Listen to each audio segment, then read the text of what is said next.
right, hey, what's up, y'all? This is Paul C. Tiarina, nutritional therapy practitioner, lifestyle and performance coach with the SHT out of Las Vegas. Thank you so much for spending some time with us today. We understand time is the most valuable commodity, so we don't take it lightly. And remember, we're here to help and heal and clarify the confusion and bring confidence to the people that we work with. So if you find this information useful, please follow, subscribe, feel free to share it with other people. And then also send us your comments and questions, because that's where a lot of this information comes from. All right, so let's talk about elimination diets.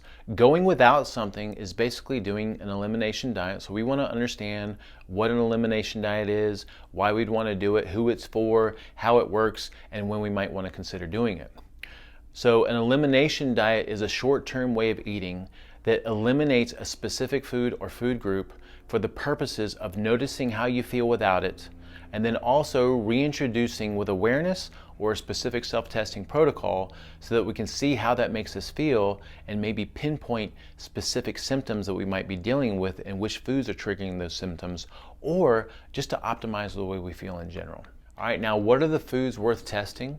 First of all, if you're eating the standard American diet and you're eating processed and packaged food and wheat and breads and pastas and pastries, there's no point in doing an elimination diet with those things, because those things should be eliminated anyway. All right, but within the context of eating real food our way, we'd say everything deserves to be taken out of the diet and taken out of the rotation for some period of time so that you can see how you feel without it. All right, but definitely things like our safe starches, we want to figure out which safe starch we feel best on. We want to eliminate for a temporary period of time anything sugar-based, even real food sources of sugar like fruits, because some people have a problem with sugar. Sugar can be inflammatory for some people. Full-fat dairy, some of us feel like we tolerate it pretty good. Some of us already know that we don't do well on dairy, but some of us may not know until we pull it out and bring it back in. Nuts, seeds, and legumes tend to have a lot of anti-nutrients that people respond really negatively to. And then eggs. I know eggs is a staple for a lot of us, but a lot of people have issues with eggs and don't realize it until they pull it out and bring it back in. And then corn, even if it's organic, I know we don't really promote the use of corn very much because it is a grain, but if we use some organic corn, some of us are okay with doing some organic popcorn here and there, or maybe having some organic nixtamalized sprouted corn tortillas. But for some of us, corn may be a problem, and we want to know that. Corn is one of the things that actually flares up my eczema. All right, and then nightshades, we'd also say it's beneficial to go through a period of having no plants at all and being completely carnivore or animal-based, because for a lot of people, plants are just a problem in general. And then also our indulgences like alcohol, dark chocolates, coffee, and tea. All right, now, once we decide which thing it is that we want to go without, then how long would we want to do that? Well, if you just do a personal experiment and you go without it for some period of time and then you bring it back in and you try to have some awareness around it, you're going to learn something from that. But ideally, if a food is problematic, you're going to notice within a few days that you feel better, definitely within a couple of weeks.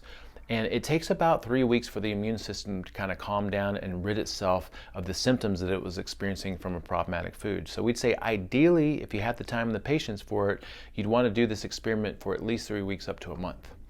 And then after you do that, you would want to start to reintroduce with awareness. All right. Now, I think everyone needs to have this mindset, and everyone always needs to be going without something. Definitely, if you're still experiencing symptoms, unresolved symptoms like digestive issues and allergies and skin issues, maybe mental fog, poor sleep patterns, irritability, headaches, migraines, excess body fat that won't budge, all of this within the general guidelines of trying to do the right thing according to what we teach. All right. Now, the way that we would do this is after we've chosen our food, we would go without it for a specific period of time. Again, you may notice something within a few days. Maybe your personal experiment is you just go as long as you want to, and then you reintroduce it and you're just paying attention the whole time. But ideally, we would go without that food for 3 weeks up to a month. And then we would pay attention to see how we feel. Maybe we notice some things and maybe we don't. And then we would start to bring these things in one at a time for a minimum of 3 days with awareness. And the reason we want to do it for 3 days is we want to see if we get some kind of consistent feedback. All right, and then ideally, maybe we're using some self-testing protocols, some formal self-testing protocols. Now, we did cover a bunch of different foods that we would want to kind of rotate through over time, but because we have that big list of foods, the big question is like, where do we start? How do we start? Well, we recommend people start by going through a low-carb phase, and then after you've gone through that low-carb phase, you reintroduce your safe starches with awareness, all right? And then you start to progress through all those other specific foods and food groups that we mentioned.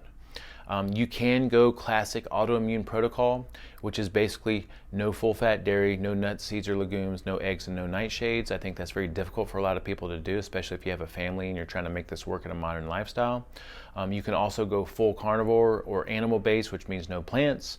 But we like the SHT way, which is basically choosing one thing, going without it for a period of time, and then reintroducing it, and always going without something and always paying attention to how you feel. All right, so again, going forward, I think the big takeaways from this short discussion is now that we know the list of foods that we need to experiment with, we want to just start chipping away at that list over our lifetime. All right, choose something to tinker with.